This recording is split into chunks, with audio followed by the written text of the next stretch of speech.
జాగ్రత్త రండి, ఎవరైనా ఒకళ్ళు పంపండి. మన బియ్యం డబ్బులు వేద్దాం 3,000 మొత్తం అన్ని లోపలికి వచ్చేసినాయి. అన్ని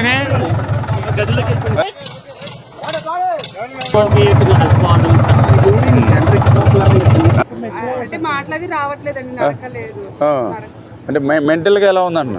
పర్వాలేదా? ఇబ్బంది?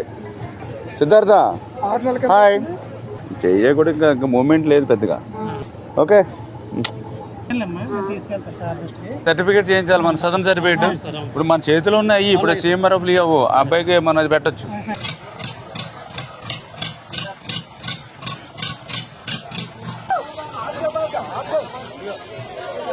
ఒక 25 కేజీలు బియ్యం, 1 కేజీ కందిపప్పు, 1 కేజీ ఆయిల్ ప్యాకెట్, 1 కేజీ బంగాళదుంపలు, 1 కేజీ ఉల్లిపాయలు ఇవన్నీ పట్టుకొచ్చాం. అలాగే ఏదైనా నీటిలో ఉన్న ఇళ్ళు ఏమైనా ఉంటే వాటికి 3,000 రూపాయలు కూడా ఇమ్మని చెప్పారు చంద్రబాబు నాయుడు గారు. అవి మీకు ఈరోజు అందజేస్తాం.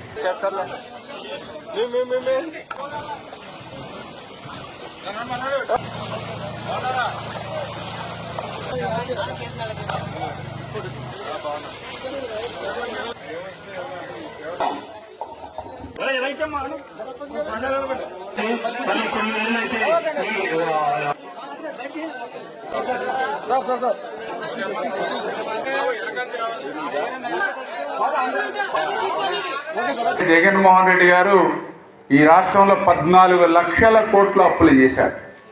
14 లక్షల కోట్ల అప్పు అంటే మీ ఒక్కొక్కరి నెత్తి మీద 2,40,40,000 అప్పు ఉంది మీ మీద. అంటే జగన్మోహన్ రెడ్డి ఈ రాష్ట్రంలో దేనిని వదల్లా.